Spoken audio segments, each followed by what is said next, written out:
Here we go. Last lesson of the school year. Chapter 12, Lesson 9, Solving Inequalities. Alright, so what we're going to be doing is we're going to be taking what we learned in the last few lessons.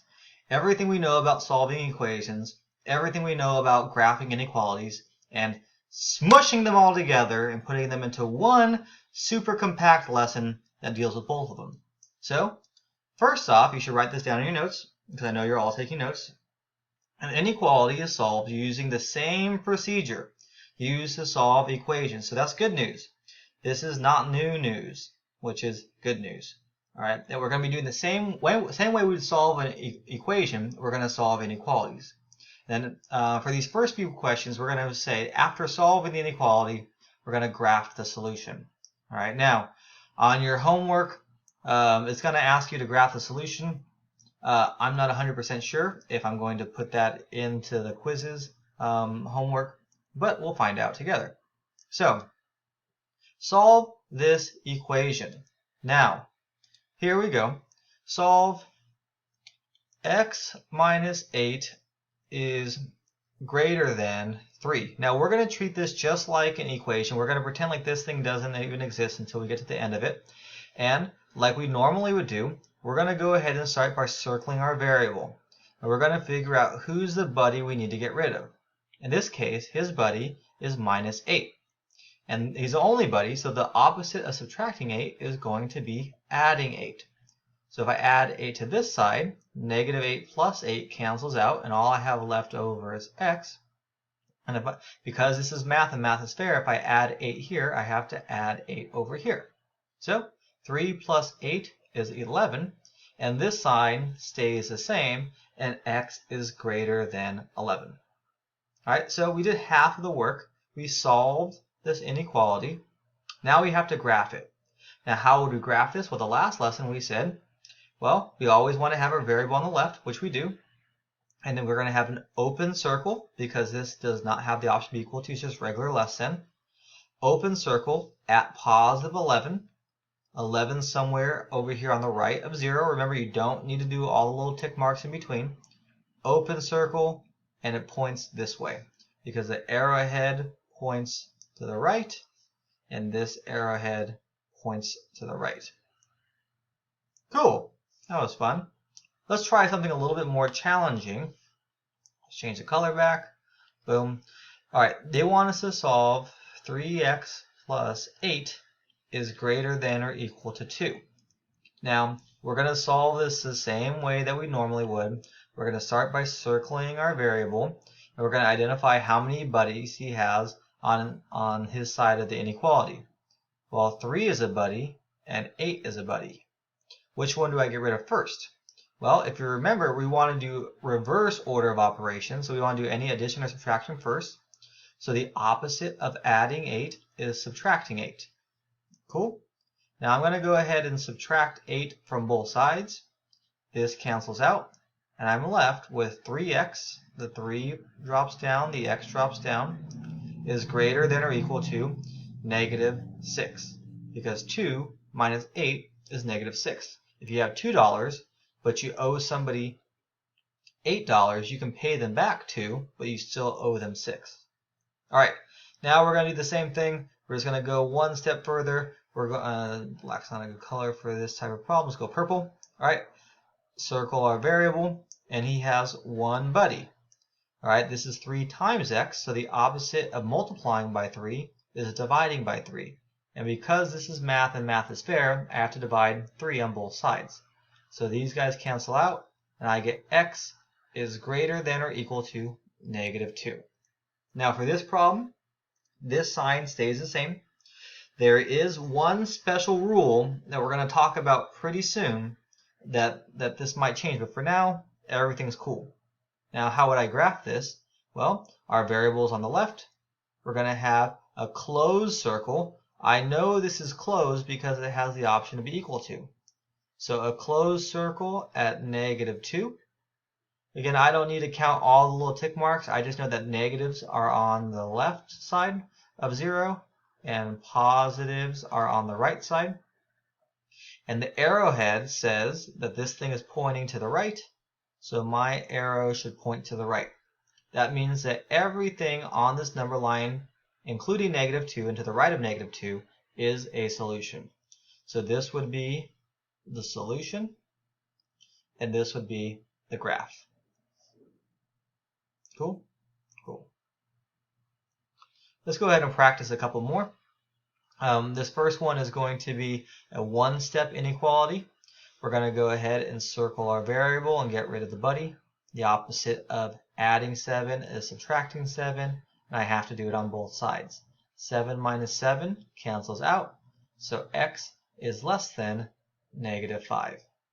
-5 is a negative number, so it's on the left of 0. It's going to be an open circle at -5. Arrowhead points to the left. And the arrowhead method works because we have our variable on the left. Now let's go ahead and practice this one. This one looks a little more difficult because it has inequality, the not equal to sign, but it's the same thing. Circle our variable. Identify as buddies. Get rid of addition or subtraction first. In this case, I'm going to subtract 4 from both sides. So I have 5p does not equal to 0. I divide by 5 on both sides, and I get p does not equal to 0 divided by 5 is 0. And you can test this on a calculator. You can do 0 divided by 5. You would get 0 every time. If you had $0 divided amongst your 5 friends, you would give everybody $0. That's perfectly fine. All right. So what does this mean? It means we're going to have an open circle at 0, and it's going to point both ways. Right? Why? Well, because this is just saying that as long as our solution is not 0, we're fine. Any other number would work. All right? But as soon as I plug 0, 0 is the only number that I plug into this equation, and it is not a solution. Cool? Now, very important rule coming up, and this is the only confusing thing. This is the only little trick that's ever going to happen when it comes to solving inequalities. What would happen if you multiplied or divided both sides of an inequality by a negative number? Well, this is the only little trick, and if you ever multiply or divide, it's very important that you understand that if you multiply or divide both sides, very important, both sides of an inequality by a negative number, very important. All this is pretty important. All right, you must reverse the inequality, and what I usually say is, and these are the exact words that I use, that sign gon' flip. That sign gon' flip. That sign gon' flip. I don't think I need this one. That sign gon' flip. That sign is going to flip. So here's an example of a problem that might illustrate this a little better. What would happen if I had -2, x is, let's say, less than 4.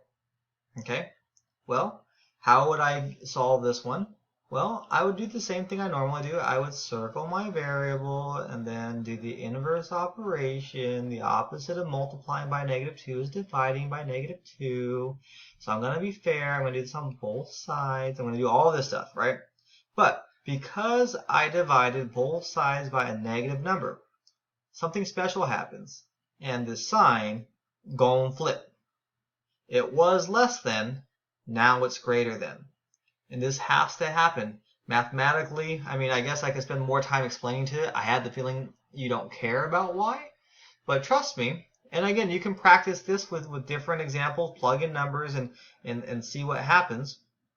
But this is true. Whenever you multiply or divide both sides by a negative number, the sign's going to flip. But everything else is the same. I can cross cancel the 2's, and I get x is left over. And 4 divided by -2 is -2. So this would be my solution. Okay? I feel like we need more practice, so let's go ahead and practice. Solve. -6x is less than 30. So we're going to circle our variable, and we're going to identify as buddy. His buddy is -6. we are multiplying negative 6 by x, so the opposite of multiplication is division. But because this is math and math is fair, I have to do it on both sides. Now, here's that one rule. Am I dividing both sides by a negative number? Yes. So that sign gonna flip. So we're gonna go ahead and flip the sign. It was less than, now it's greater than. The 6 and the 6 cancel out, and I'm left with x, the negative signs cancel out, and 30 divided by negative 6 is negative 5. And this would be our solution. Now notice they don't ask us to graph it, so we don't have to graph it. We're just going to leave it like that. Cool? Cool. All right, let's go ahead and look at skill check number 2. Solve these last 3 problems, and then we're done. All right, so circle our variable. He has 2 buddies this time on the same side of the inequality. We get rid of the addition or subtraction. The opposite of adding 7 is subtracting 7. So I'm left with negative 5x. And we haven't, even though we subtracted on both sides, that does not flip the sign. It only flips if we multiply or divide. That's very important. So this is going to stay the same. And 12 minus 7 is 5.